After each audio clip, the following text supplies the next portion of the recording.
Hello, everyone. How are you today? How do you feel tonight? This is our last webinar. What? The topic tonight is getting and keeping the job with David or David Mendoza. How do you prefer, David or David? And you know the rules. Mute your microphone, please. We will have a Q&A sessions. We will be monitoring the chat. Be respectful each other, and remember that this webinar, it will be recorded. Thank you. So since we were speaking English today in this webinar, let's go with David, okay? David, okay. Thank you, David. My pleasure. And who's our guest tonight? David Mendoza. He is a multilingual educator and the co-founder and CEO of Orbit 5. With over 15 years of experience, he specializes in training international students and newcomers to become sharp communicators to secure life-changing job opportunities. Additionally, David provides career and AI solutions to higher education institutions and employment agencies, enhancing the learning and career experience of their students, graduates, and clients. His multifaceted experience spans teaching, coaching, international student recruitment, and educational tourism. Welcome, David. If you want to add something else to your background or your experience, please feel free to share with us. Thank you so much, Yvette, for the invitation. Thank you, everyone at Hispanotech, for letting me be the person wrapping up this amazing series of career development. It's my honor to be here with you guys. Another thing that is not mentioned is I've been here in Canada for a long time. I came to Canada in October 2006, so it's been 18 years already, and that really flew by. They went by in the blink of an eye, and I think the markets and life in general have changed dramatically in the past 20 years. When I moved to this country, it was much easier to get a job and to maintain it because there was no competition. So you just needed a resume. A simple resume would get you interviews and would get a job. Right now, the market is ultra competitive. So it's not, I don't like to use the word difficult. I prefer to use the word complex because the job search, as you've seen in this series of webinars, the job search is a process that is compounded of different elements. And you have to master all the elements to make sure that you stand out in this market. So today we're going to be talking about what happens after you get the job, because I feel that we talk about getting the job, we're stressed out, we go through the highs and lows of the job search process, and then you get the job, and what happens, right? So it's very important as well to prepare accordingly to make sure that you show the employer that they made the right decision and that they invested in the best person.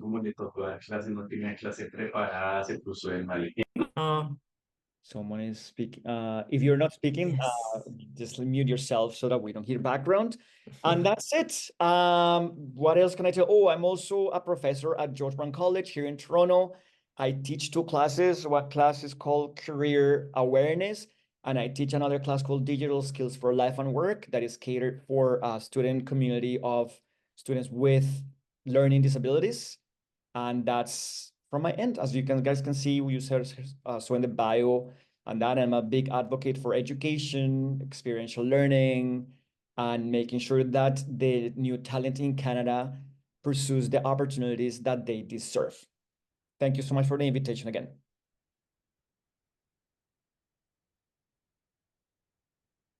Thank you, David. So will you present some slides, or you want to go directly with the presentation?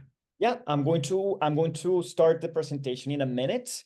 But before that, please let me know in the chat, where are you coming from? Are you Colombian? Are you Venezuelan? I don't know if this is just for Latinos in Canada. Let me know where you're coming from. Let me know what's your situation in terms of your career. Are you a job seeker? Are you already employed, but you're looking for other opportunities?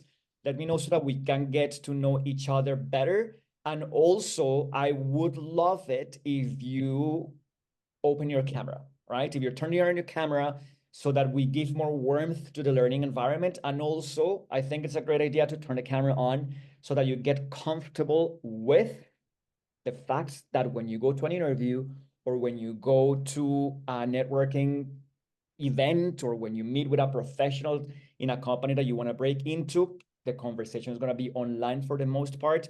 So the more comfortable you are in front of the camera, the better, right? Also, I would love it as well if we make this conversation as interactive as possible. So please feel free to ask all the questions that you have. If you want to challenge something, if you want to share a personal experience that you think that can help the other people in the grid and in the group, by all means, all right? Okay, so I see here a lot of Mexicans, Marina from Colombia, like myself, Lisbeth from Mexico, Geraldine from Mexico, Victor from Mexico, Anna from Ecuador, Victoria from Colombia, Julia from Brazil, Benvinda, eu adoro Brasil, eu falo português também. Welcome. Rafael from Mexico, Anna, you're a job seeker. Anna, you're from Ecuador. I think you mentioned you're a job seeker. Lovely. Lydia from Mexico. Geraldine, you said that you have a job. You are looking for a job and you are on work permits. All right, great. Victor, you're a job seeker as well. Mauricio from Mexico. Susana from Argentina, 25 years in Canada. Lovely. Thank you so much for joining us. Olena from Ukraine, and you're a job seeker as well. Thank you. Citlali from Mexico. Alejandro from Paraguay. Luisa from Mexico. Jose Miguel from Ecuador. Hirania from a South Asian background seeking for a job. Thank you very much for joining. I love South Asia. I was in India last year for the first time, and I'm going to go again in January because my business partner is from Gujarat in India and he's getting married there. So I'm going to go to my first Bollywood wedding ever, and I cannot wait. Thank you so much for joining us. Victoria, you've been in Canada for 24 years and you're looking for a project management role in IT. Alejandro from Colombia and Giovanni from Colombia as well, looking for a job. Thank you so much. As you can see, the group is very diverse. There's But people yeah, from, so all, back to from the everywhere, from all backgrounds, all Sorry, corners of the world, which is great. One thing, guys, like if make sure that you keep your mic muted. your mic. Yes, Um, please. yes. And then it's great because as you can see, if you are, I don't know if you're in Toronto, in Ontario, or somewhere else, but as you can see, when you go to a workplace in Canada, you're going to be working with people not only from your country or from your cultural background, you're going to be working with people from all walks of life and from all countries. So this is great because it's like a microcosmos of the world. All right. At any point, if you have any questions, please type them in the chat. And then Yvette is going to help me with the questions so that I can communicate with you as well. Again, we're going to make this as interactive as possible. And if you want to share your experiences and all that stuff, by all means as well. All right. So the topic of today, as we mentioned, is how to keep your job after you get it. We talk about a lot about finding it, but what happens when you get it? So I'm going to share my screen. Give me 1 second and we're going to get started, okay? All right. Oops, sorry, this is not the right one. Just one moment, please. Just 1 second, bear with me for a moment. All right.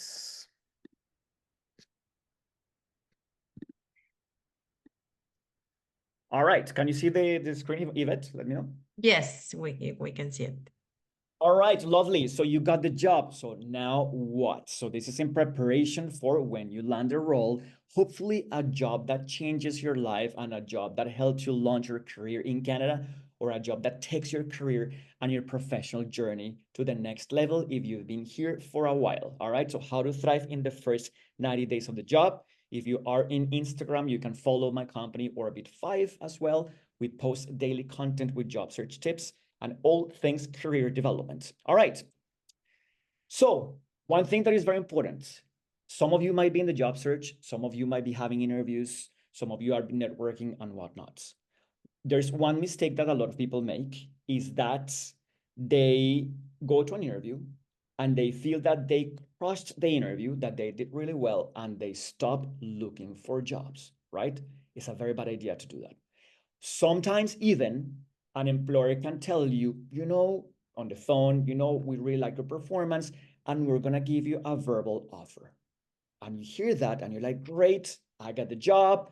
And you stop looking for a job until the moment you receive in your email that written offer by the employer. Do not stop looking for opportunities, because many things can happen, and sometimes people say things that they're not authorized to say. And even if you feel that you perform really well on your interview, it's not a guarantee that you're going to get that job. So please do not stop until you get that written offer. All right. So what happened here? Sorry, 1 second. I gotta. Okay, till you get that written offer. Okay. All right. So the learning outcome for today. The learning outcome for today is to gain insights into the key components of a successful transition into a new job and produce a 30, 60, 90-day plan that you can present to your manager once you start your job or when you are in the first 2 or 3 weeks in the role. All right. I want to talk about something. I want to talk about imposter syndrome. All right. Raise your hand. Raise your hand if you have experienced imposter syndrome in the past. Raise your hand or type in the chat yes or no. Victoria, I see that you're raising your hands. Julia, I see that you're raising your hands. Lydia, Alejandro, who has not experienced imposter syndrome? Everybody. So I want to tell you the story of my friend Kevin. All right. Actually, I was speaking with this guy last year. Last week I was on a trip in Europe, and this guy is from France. This is one of my best friends here in Canada. And we were on a trip and we are having a couple of drinks. And he was telling me about his promotion that he got at his job. His background is in corporate finances, but he wanted to pivot into technology. So he did a boot camp in technology, and now he works as a software engineer for a technology company. And he told me that he got a promotion. And he said, I'm going to start in a couple of weeks and I'm scared. And I don't know what is it. What it is. I don't really know why I was the chosen one. So I'm like, okay, so are you experiencing imposter syndrome? And he's like, yes, 100%. So here's the thing with imposter syndrome. People think that imposter syndrome is a bad thing.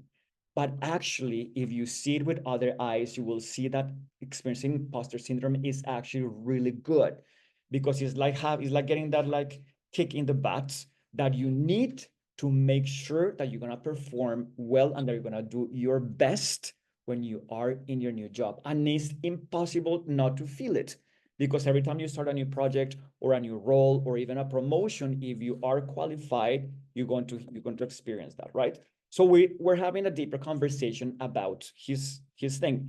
And he told me, I'm someone who is very responsible and I like to work independently. Of course, when I have to work in a team, I work in a team. But when I'm given a task, I like to focus on task, and I don't want to bother anyone, right? And I'm like, that's why you got the promotion, Kevin, right? What do you mean? I'm like, well, because you are making your manager's life easier. You're making your manager's life easier. And he's like, oh, I think so. Tell me more. And I'm like, well, you're given a task and you're doing your best to perform that task, to exceed, to meet the goals, to meet the deliverables and everything. And you want to do it on your own. So when other people are maybe bombarding the manager with questions, with requests, with insecurities, even if they are more qualified on paper because they have more experience than you, because he told me that other people who were being considered for the promotion did not get the job, right? So what does that tell you? That sometimes being the most qualified person does not guarantee either that you're going to get the job or that you're going to get that promotion, right? So I want you to think about this message that Kevin and I, based on what Kevin and I were discussing the other day, right? How can you make your manager life easier? And this applies even when you are preparing for a job interview. I understand that you already had a guest speaker coming to talk with you guys about job interviews, right? So when you go to a job interview, as part of your preparation for that conversation that you're going to have with that recruiter or that hiring manager, understand the role, the job posting, and start thinking critically. If I got this job, what could I do to make this manager's life easier, right? Because if there's a vacancy in that company that you're interviewing, is because that manager has a problem and he or she needs help to solve that problem. Otherwise, they would not call anyone and they would not hire anyone, right? So think about that, right? How can you make your manager's life easier and make it part of your strategy as your part of your preparation when you are getting your content collected in order for you to impress that manager or that recruiter in your job search. So imposter syndrome, a lot of you have experienced it, and I think it's something that we will experience throughout our lives in different aspects, but it's not a bad thing if you think about it, okay? All right. David, we have a hand raised from Giovanni. You have a question, Giovanni? Giovanni, please go ahead. No? Oh, you were Okay. talking about that you No, experienced no, imposter syndrome, I I guess. forgot the, yeah. Okay, No very good. problem, no Oh, problem. thank you so much. Are there any questions in the chat so far? No questions so far. Okay, lovely. So there's 5 things that we're gonna be focusing on today in the conversation on how to thrive in the first 90 days. We're gonna be talking about trust. We're gonna be talking about culture in the organization that you will be uh, working at when you get that job. You're gonna be how to connect with the manager in a way early on in the game that shows them that they made the best decision by hiring you. We're gonna be talking about the long-term impact that you can make in that organization. And then we're gonna be talking about your personal plan as well in that company, right? Culture, right? Let's start with just with this for a minute, right? When I prepare people for interviews, right? I always like to have a conversation regarding questions that you as a candidate can ask at a job interview, right? And most people say, well, I will ask them, what is the culture like here in this organization? All right. It's a good question, but it's not a great question, right? Why? Because people might be so used to getting this question that they might already have a script ready to answer it, right? So the idea when you ask a question to an employer is to make them stop and think, right? So if you want to learn about that, there's other things that you can ask them. Or in other way, you can use the language differently, right? So you can tell them something like, if I were to speak with the top 3 performers of your team, how would they describe the culture of this organization? What adjectives would they use to describe the culture of this organization? It's the same question, but you're giving it a spin to make the manager think, right? And then they'll say, okay, and they based on that answer, you can start learning a little bit about the culture. Okay, so think again critically about the questions that you want to ask the interviewers at the end of the interview, because those questions that you ask are critical for the decision that they are going to make. Sometimes recruiters and managers, they make the decision when 2 candidates are here, hand in hand, right, competing for the role, right? And they say, okay, what is it about this? It could be, okay, maybe one aspect it would be this person has a stronger personal brand, a stronger presence on LinkedIn, or maybe this person asked us questions that intrigued us and position them as the most genuinely interested candidate to get the role. All right. So think about the question you want to ask. All right. Proactivity is very important. All right. Again, if you want to thrive in the first 90 days of the job, I suggest that you adopt a proactive approach. So, what can you do before the first day? You get the job, you get the offer, you negotiated your salary. Hopefully, you talk about this negotiation as well in this series, right? And then you're just waiting a couple of days or a couple of weeks before you start your job. Okay, so the day is approaching. You're getting a little bit nervous. Maybe the imposter syndrome is kicking in, right? So what can you do to mitigate that level of anxiety or nervousness, right? You relearn the job. All right. You studied that job description to prepare for your interview. Go through that job description and study again what the responsibilities are, right? You can ask for training materials and you can take notes proactively, right? You can make a list of questions and seek clarification when you need it, when you start your job, right? And then you can review the company culture, mission, and goals. This is easy to do by checking the LinkedIn pages, by checking the website, by checking with websites like Glassdoor, by checking the social media presence, all that stuff, right? So, for example, you can screenshot this if you wanted to keep it for reference, okay? So if I were you and I applied for a job, I got an interview and I got the offer, I would send a message like this to the manager. Hello, manager. I hope you're having a great week. I'm thrilled to be joining the team soon. I want to make sure I hit the ground running and was wondering if there are any training materials or resources that I can access to expedite the onboarding process, or if you could share with me the name of some of the stakeholders I'll be working with so I can proactively introduce myself and learn more about what they do. Many thanks, your name, right? Most likely, the employer will tell you, no, that's fine. Don't worry about it. We're covered. We got you here. In a couple of days, you're going to get started and you're going to experience the onboarding and do the training and whatnot. But I think sending a message like this is a great thing to, again, show that manager that you are truly excited about about the job and that you want to start quickly adding value and meeting all the people that you have, right? Okay. Now, you could, for example, if they tell you, sure, look, you're going to be working with Maria Perez, with Julia Smith, with Samir Patel, right? You can look them up on LinkedIn, right? You can see their profiles and then you can maybe send them also an introductory message as well, showing excitement that you're going to be working with them, right? So you can write a short email or a LinkedIn message to someone that you will be working directly with. You want to keep it super short and sweet, hopefully under 300 characters, right? Remember, guys, that as most of us here are Latinos, and as Latinos, we love talking, we love writing, we love expanding, but English is a very practical, logical language, and you have to be very concise in your communication, especially in professional communication. People here don't like beating around the bush. They want you to be direct and concise.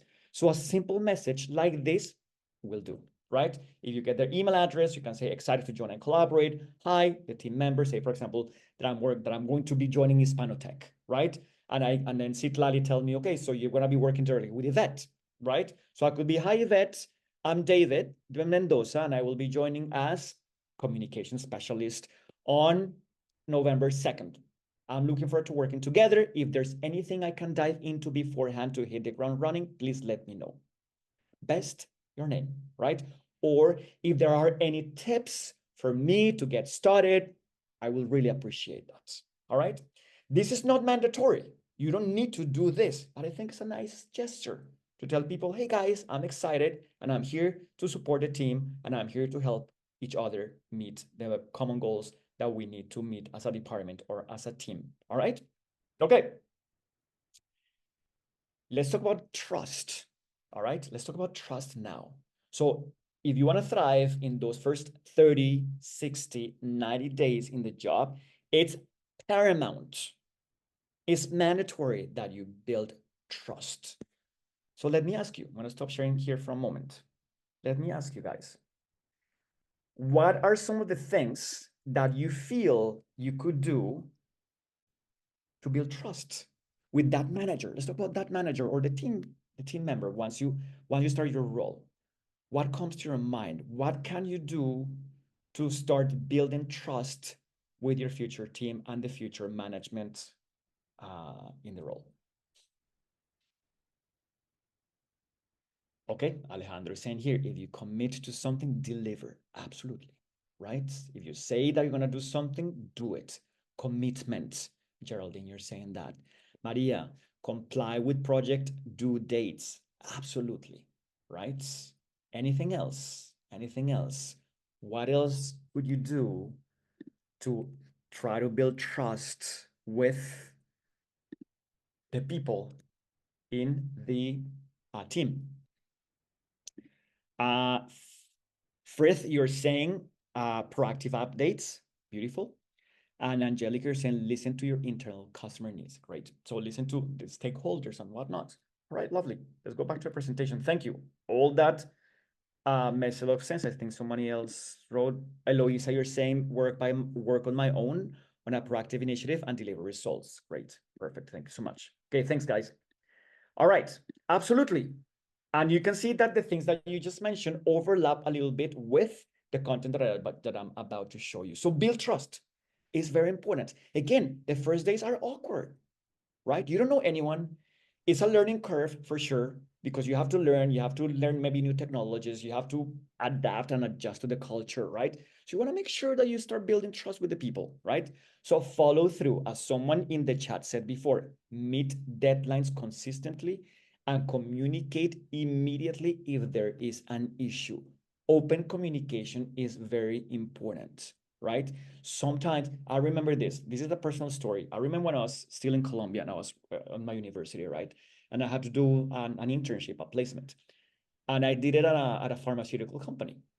And my manager, I'm sorry, excuse my language, my manager was an asshole. And I noticed that he was an asshole the very first day.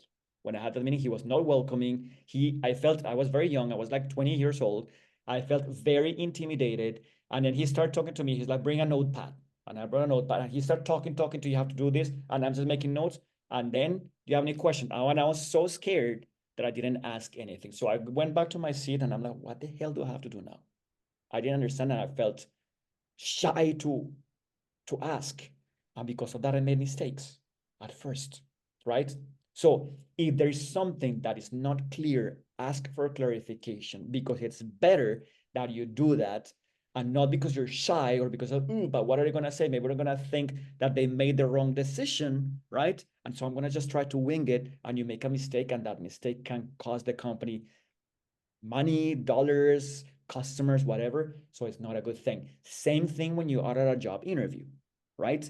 They ask you a question, and the question might be ambiguous, or the question, they're using language that is not clear, or you just didn't understand. You need to ask for clarification, because remember, the interview is a test. And if you answer something that is completely irrelevant, you are going to make full of yourself, right? An employer will say, they didn't ask me for a clarification. So if this happens in the job, I give them instructions and they don't ask for clarification, they're going to make mistakes because they're shy. They don't ask for clarification and it's going to cost me thousands of dollars. Boom, I'm going to go with another person, right? So if there's an issue, communicate openly with kindness, with respect, but communicate it, okay? Show initiative. Don't wait to be assigned tasks. Identify small gaps and ask for help, right? And be transparent. If you don't know something, ask. People respect honestly, especially in a new role. Everybody knows that you're the newbie. Everybody knows that you're learning, that you experience a learning curve, because they experience that themselves as well. And again, let's not, I don't want to sugarcoat thing. It's not that everybody in the team will be a great person. This is not rainbows and sunshines, right? Maybe there are going to be some people in the team that you might not gel well with or something, right? But most people, they want you to do well, because if you do well, they will do well as well. All right. Okay. So those are a couple of things that you could do to build trust. We Very have some comments from oh, Victor please go ahead. and Victoria. So Victor, he says that going back to building trust in the company, in your new job, in case we have experience, identify ways where we can apply our experience to improve process, for example. That's lovely. And Victoria Parejas, she says that is important to admit that if you don't know something, don't assume anything. Excellent. Excellent. Don't make assumptions. And we as humans, we love making assumptions. But then again, that assumption might lead to a mistake, and then you start on the wrong foot, right? So again, just to tie that up with this, with you guys just said, ask for help. You're new, it's fine. There's no problem with that. Even like the CEO needs help, the manager needs help. That's why they hired you, right? So ask for help. All right. So, as an exercise, I want you to think about a recent experience where you had to earn someone's trust quickly. What approach did you use, and how might you apply that in a new job? This doesn't have to be in a professional realm. It could be something that in your personal life, something someone new that someone new that you met, maybe someone new that you met and they knew that person worked at a company and you wanted that person to give you a referral to talk to someone else in the company and whatnot. So I want you to think about that. Think about a recent experience where you had to earn someone's trust quickly and see if you could apply that approach in your new job. I want to give you a couple of seconds for you to make some notes for yourself. And if anyone want to share that experience, the chats, or later on tell us about this, by all means. All right. So again, please take a couple of seconds and think of a recent experience where you had to earn someone's trust quickly. What approach did you use?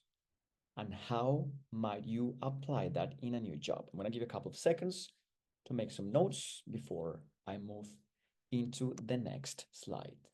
Let me know if there are other questions as well or other comments.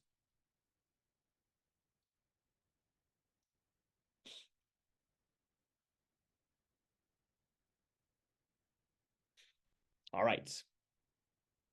So once you join, build rapport with coworkers, supervisors, and stakeholders. Get to know the people who are in your team. Remember, guys, that you will be seeing those faces more than you see the faces of your family members and your friends, regardless of if it's an in-person job or remote. You're going to see those faces more.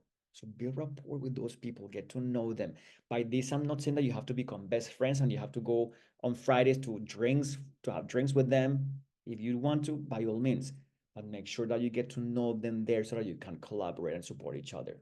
Seek out mentors and potential allies. So if you're in a job, and then again, you'll read the vibe of the people, right? Some people are like very closed off and they're like, oh, okay, sure, welcome to the team, but it's like I'm doing my thing. I'm just here in my 9 to 5 and I don't want to. But you'll see other people that are more open. You'll see other people that are like, you know what? I want to mentor you. I want to coach you a little bit. You feel it, right? So establish good relationships with those people, right? Because they can mentor you and they can make your onboarding easier, right? Participate in team building activities and events, right? Again, this is not mandatory because I know that for some people it's like, I'm not here to make friends at work. I just want to work, do my thing, and go home. I have my live friends and my family. But if you feel that participating in these activities and events can help you as a strategy in the long term, by all means. All right. And then I can use your personality as well. Show genuine interest in others and their work. So in those first couple of days, especially the immediate members of the team, right? Ask them how long have you been here? What do you do? What's the impact that your role has here? And what are some challenges that your job presents? Usually, right? So you can make note of that. And if you think of ideas that you can share with them for them to maybe overcome those challenges, you will be on their good books. Okay. Communicate effectively.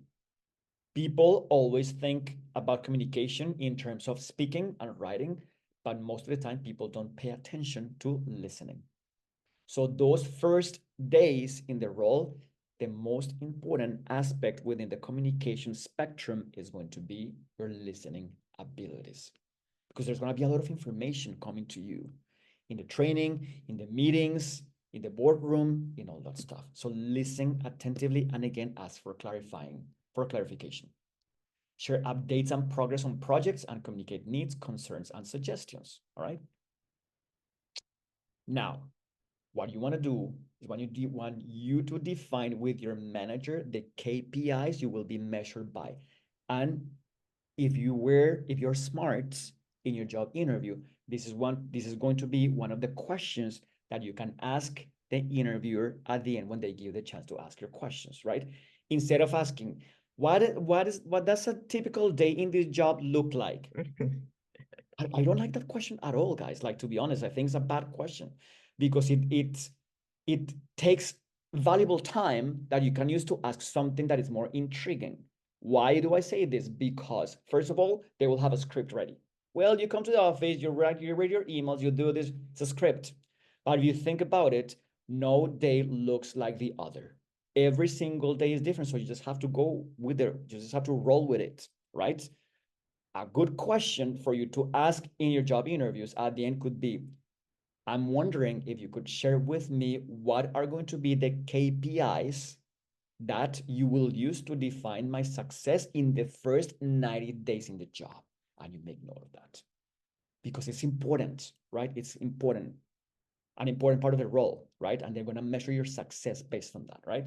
So once you have that information, you want to have that another conversation with the manager and you want to revisit those KPIs. And if you didn't get the chance to ask this question or learn about those KPIs, those key performance indicators, you can define them with your manager in the first week of the role, all right? So that you know what to expect. So, couple of steps to define success in that new role. Align with your manager, right?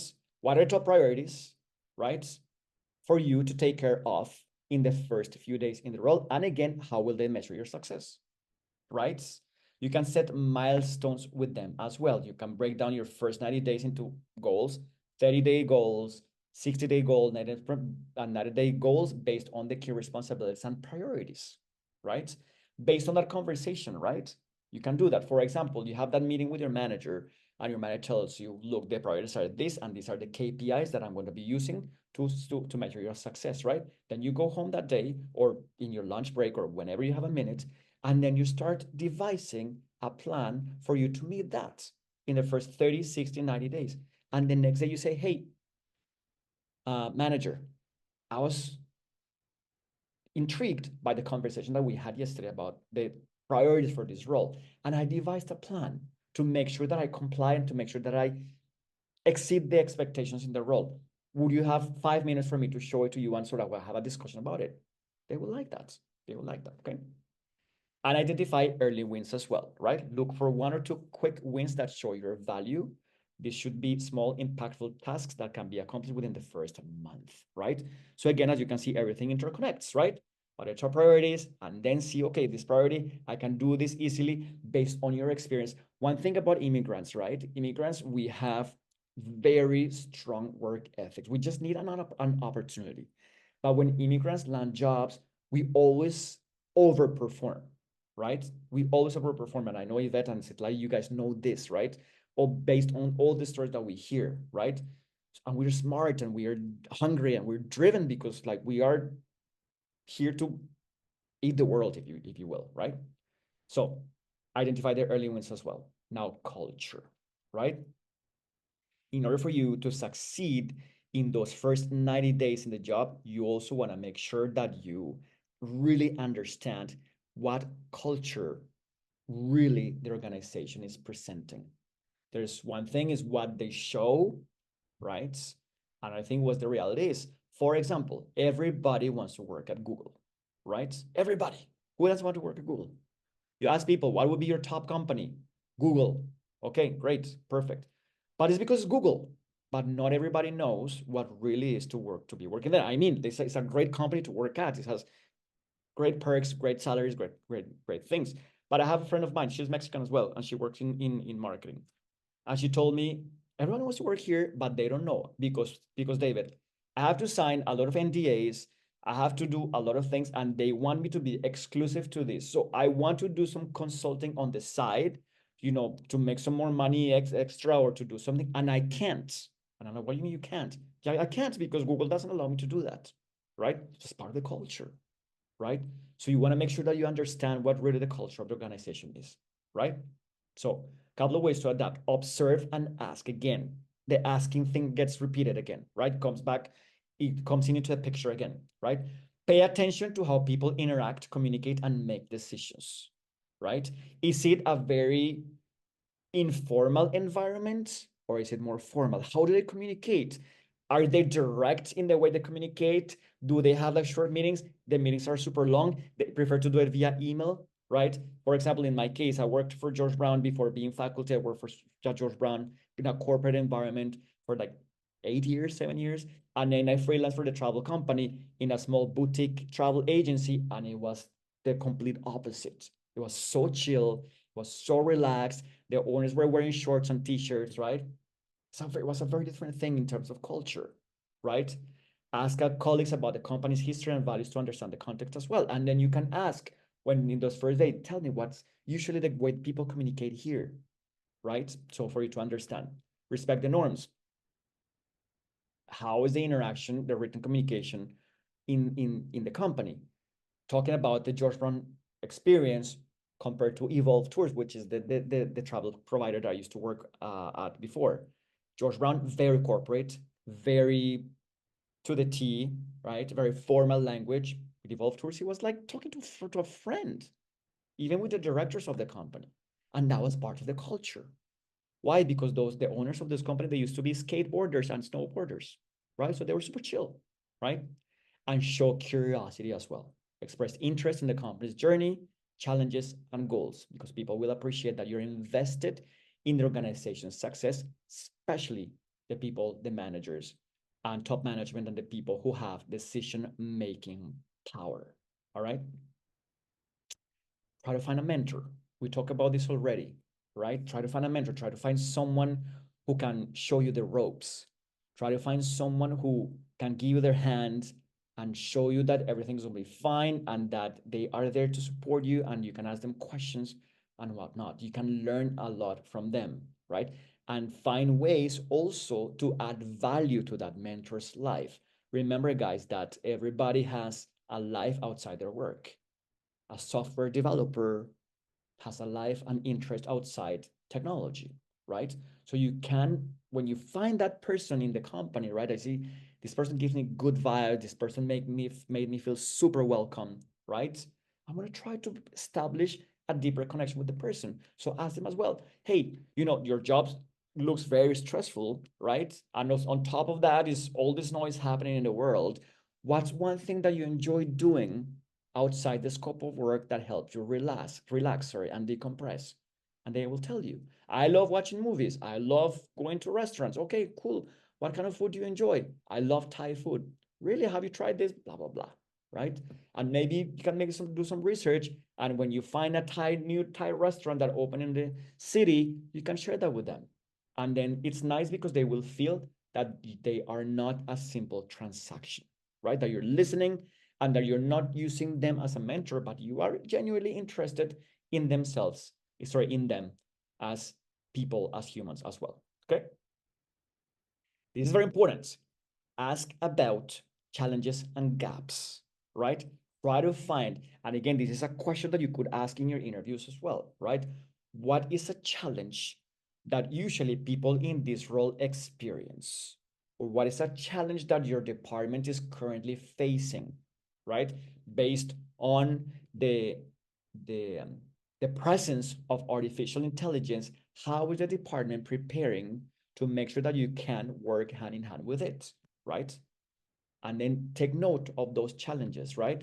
Because you want to act as a consultant as well, right? When you find a gap, when you find a challenge, and you can start thinking about a way for you to help them mitigate that challenge, and then you can share it with the team or with your manager. It's great, right? Because then again, the manager will say, "This is amazing. This is a person who is adding value to the team," right? Will this take time? Absolutely, right? But always be open, right? Keep your eyes open so that you identify those things so that you can maybe come up with some solutions that you can present after as well. Now, the relationship with your manager is very important, right? Because that manager will set the tone for your future career in that company, right? Or maybe in other opportunities as well. If you have a good relationship with your manager, and if you have a leader, not a boss, if you have a leader, if you have the fortune to work under the leadership of someone who supports you, who appreciates you, who values you, who challenges you, that person can help you build your career and take your career to new heights. That's why the relationship with the manager is very important. What I mentioned before, how can you make that person's life easier? Remember the example that I gave you about Kevin before. right? He got the promotion that was, and he was very surprised about it because he was not the most qualified person, because he's the person who is not busting the balls of his manager. Excuse my language, but like it's a reality. That's the way we spoke that day. He's concentrated when he really needs something because he cannot physically do it, because he doesn't know how to do it, or because the technology doesn't allow. He goes to the manager. I'm like, I'm stuck here. Can we talk about this? Other than that, he makes his manager life easier. So think about how from this role I can make this person's life easier, right? Okay, critical common practices for you to build a good relationship with your manager. Ask for regular check-ins, such as weekly or bi-weekly meetings to discuss progress, challenges, and feedback. This is an ideal world, right? But in some places, it is not going to happen because they're extremely busy or because that's not the manager's style, right? And they will let you know, right? And if they tell you respectfully and they tell you, this is the way we work and stuff, they respect, okay, you adapt and then you play the game, right? Be proactive. Do not wait for feedback. Ask for feedback, right? If something feels unclear, again, bring it up. Ask for clarification and understand their style. Is your manager detail oriented or big picture? Do they prefer brief emails or face-to-face discussions? So I remember when I got a job once at George Brown. I was working for the chef school, helping with the internship uh, department, and one of my tasks was to do tours. So I had to conduct tours for high schools that went to check the campus for students to see if they students who were interested in becoming chefs or hospitality professionals. And my manager, the manager I had, she was very strict, but she was like very fair, but she was very strict. People were kind of a little bit scared of her, but she was an amazing person. She helped me a lot. So I'm like, okay, so I would get early there to the thing, and she said, how do you feel about the tours? And I told her this is like my third day, and I told her, how about I give you a tour? And she's like, right now, on your third day? I'm like, yeah. I already asked around. I already became familiar with the thing, with the building and stuff. So how about I give you a tour? And she's like, oh my God, yeah, sure, right? And that's what I did. I gave her a tour. Was it perfect? No. She gave me feedback.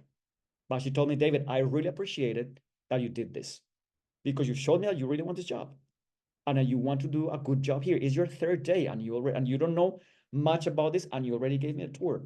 Thank you. And she gave me feedback and I used that feedback and things went well. So I started that because I wanted to be on her good books, right? And I wanted to have her as an ally. And I knew that potentially she could help me connect with other people and build my career and propel my path, if you will. Okay. All right. Now, playing for the long term, right? This is an interesting point because we don't live in the days and age of our grandparents, right? Our grandparents, they would have the same job all their lives and they would retire. Probably they even had the same job title. That doesn't happen anymore, right? On average, a human has 7 or 8 careers in their lifespan, right? And that's normal. And we see a lot more job hopping and whatnot. But remember that at the end of the day, in theory, companies prefer people who have a vision to stay the longer term. You're not obligated to do that, right? But you want to show them that. And then again, you can see how you can play that game for the long term as well, right? So, strategies for long-term impact, build cross-functional relationships, right? A lot of people, what they do, they get too comfortable speaking only with the people in their near surrounding. Find other people to talk to. Find other people to talk to, right? Network with other people in other departments. Get curious about what they do. What problems do they face? What kind of impact do they make, right? What is the full scope of their work, right? Are there opportunities for you to collaborate with them? Why is this a good idea? Because you might find new interests, right? You hear that people always tell you, find your passion, find your passion. But I think sometimes your passion is found by fluke or just by asking around and by getting exposed to other things. Identify growth opportunities, right? Look for areas within your role where you can expand your responsibilities over time. right? And you could do this in the first 90 days in the job if you're observant and if you're talking to people, right? And document everything, okay? This is very important, guys. Keep a record of your achievements, the challenges you overcome, and lessons learned, because they will serve you as a valuable resource for performance reviews and future projects. Also, you know why people hate writing resumes? Because they do not keep track of their accomplishments and because they don't nurture that document. What do I mean by this? You get a job, right? And you archive your resume there in a file there. And then a year later, a recruiter contacts you on LinkedIn and they tell you there's an opportunity at this company and I think your profile is a good fit for it. Do you want to talk about it? Yeah, sure. Okay, can you send me your resume? You know, oh my God, my resume. I haven't updated my resume in 1 year. Oh, so you pull out that old document and you don't know what to write about because you didn't document a thing. So you start writing pure cliches and only tasks that undersell you, right?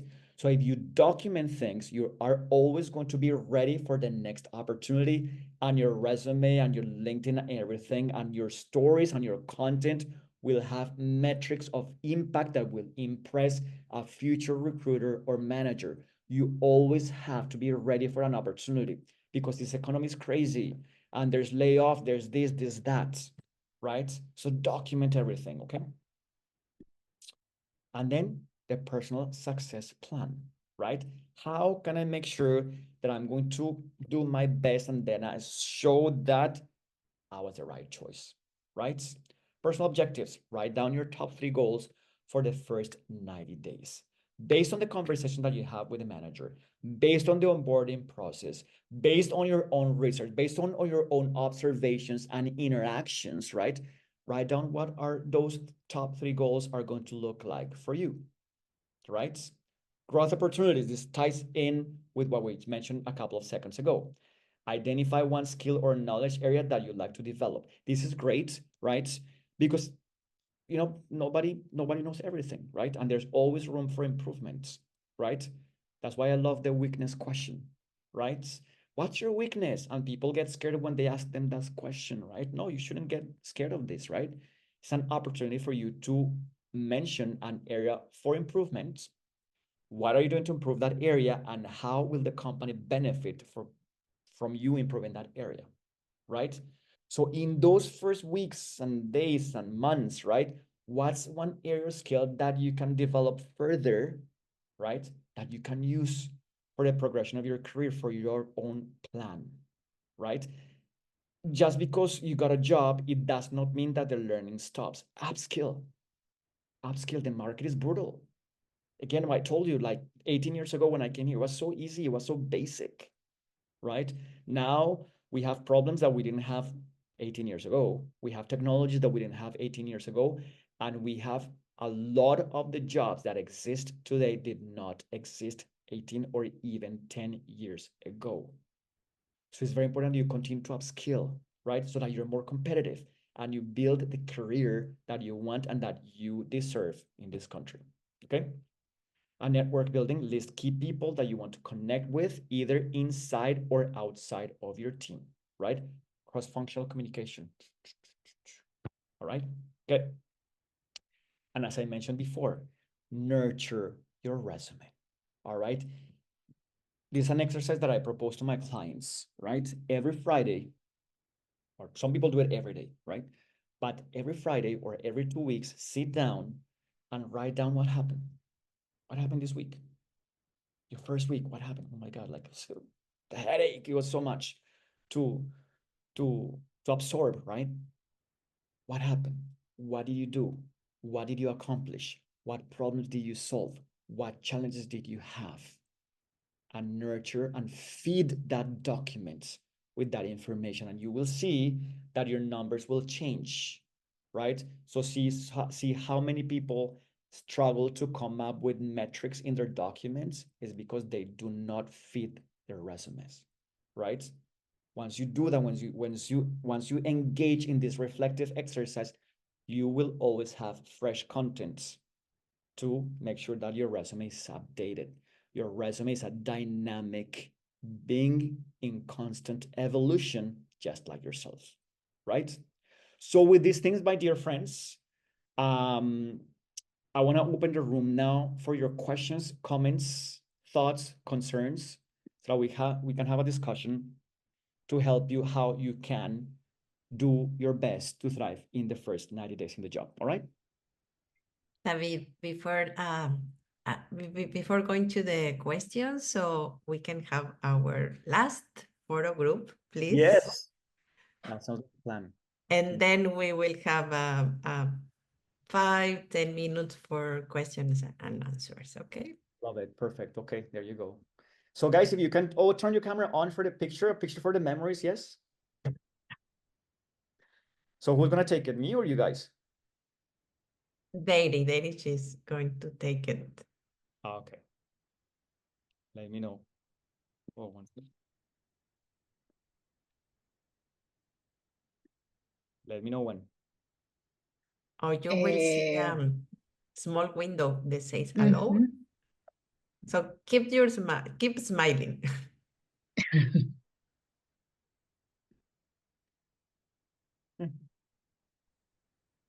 Okay, let me check. I'm going to try another one. Okay. Wait.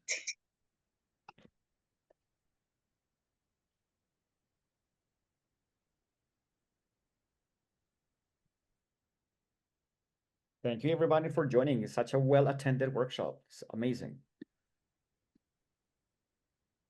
Okay, I'm going to try another one. Please, everybody can Okay. open your camera.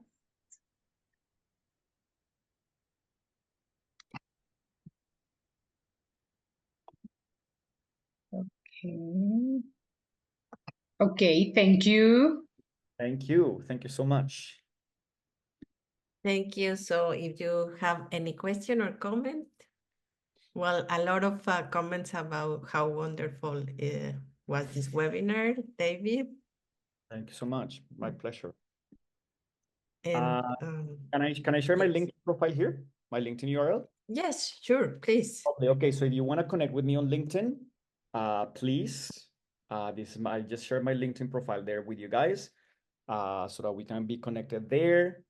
Also, with Orbit 5, we have a free community of support as well for Job Search Matters. So I'm going to share that link as well.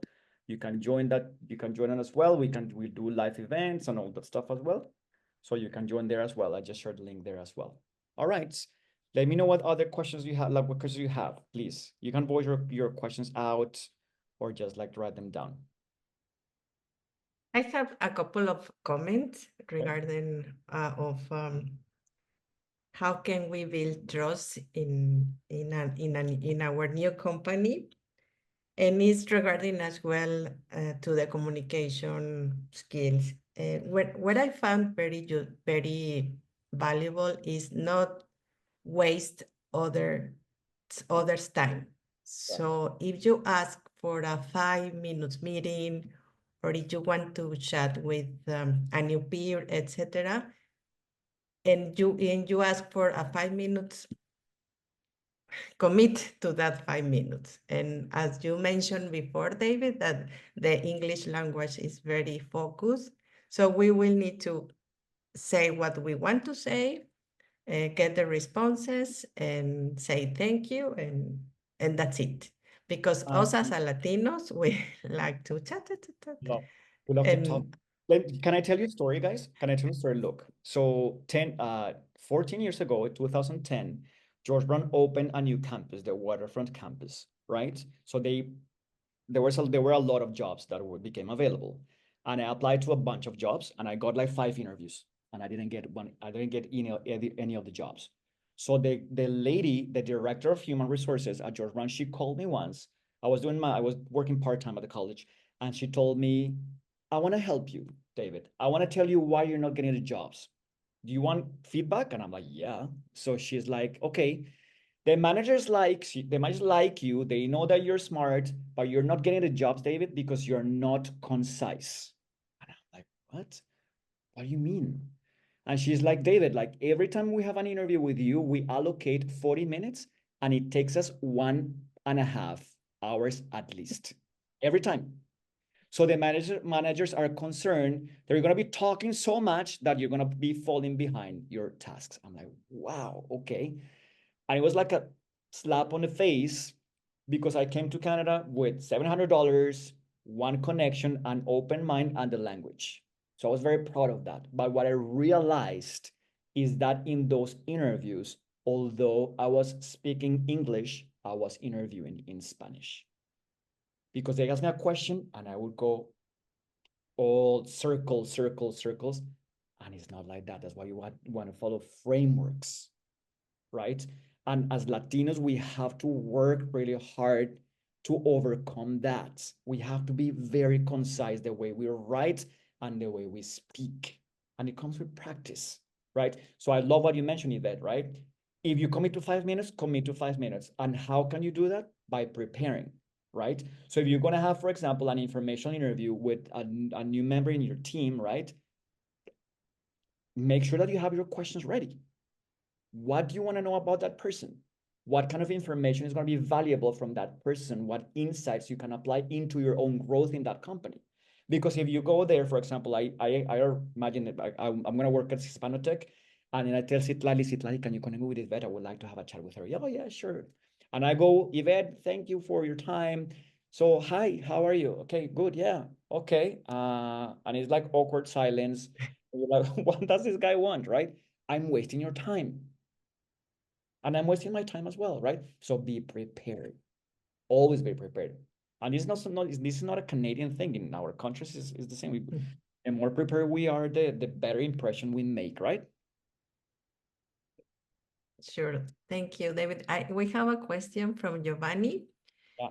and it's regarding if you find a toxic environment in the company that you are working, and if you're landing with a boss that is not a leader. Okay, so that's a great question, Giovanni. Thank you so much for bringing that up.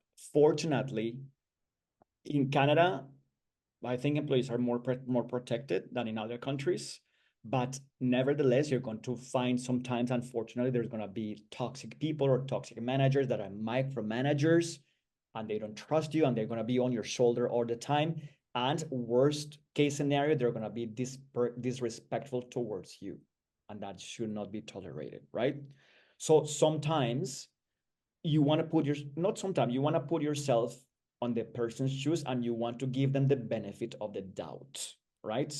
Maybe the manager has a bad day. Maybe the manager has a lot of pressure on their shoulders, right? By top management and whatnot. So you want to give the benefit of the doubt.